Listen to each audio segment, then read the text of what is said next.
Thank you for joining me again this week. We're in the Minnesota Department of Transportation cafeteria. This is often where legislators, lobbyists, and advocates that come to the Capitol stop for a bite to eat at the noon hour.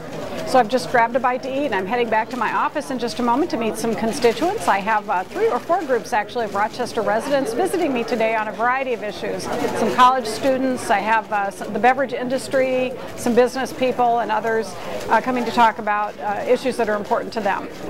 It might be worth mentioning to you that one thing we are anxiously awaiting is the redistricting maps, which will come out on Tuesday of next week.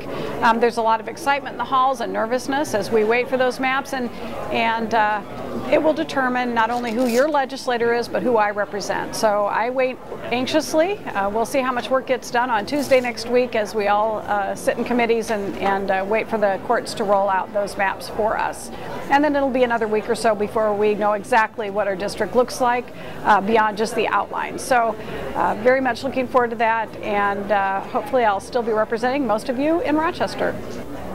This has been an interesting week. We had 2 floor sessions. We have one coming up in just an hour or 2, and we'll be taking up, I believe, an education issue that's got a little bit of controversy, so it'll be interesting to see what happens there. But besides those floor sessions, we've had active committees meeting this week, higher education, K-12 policy, and a few others, rules. We've had a rule or a committee or 2 meeting as well. Probably the most important and interesting thing to you this week will be the governor's State of the State, which was given last evening right here at the Capitol building. I can see it right outside the window. That beautiful building was filled with hundreds of people to listen to the governor's message, which was pretty much about jobs, putting people to work in Minnesota while our economy is turning and is pretty darn good compared to many places around the rest of the country. There's still work we can do, and so he had suggestions, and we'll be rolling out some pieces of legislation in support of jobs in Minnesota. And also he spoke very strongly about the need to support education.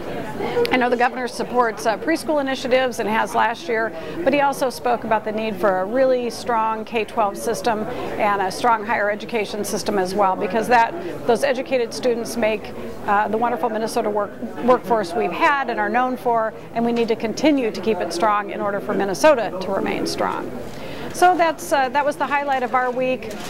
Going home to Rochester this weekend, and then we'll start up with another full week next week of committee hearings, floor sessions, and hopefully a short and favorable session with good bipartisan work.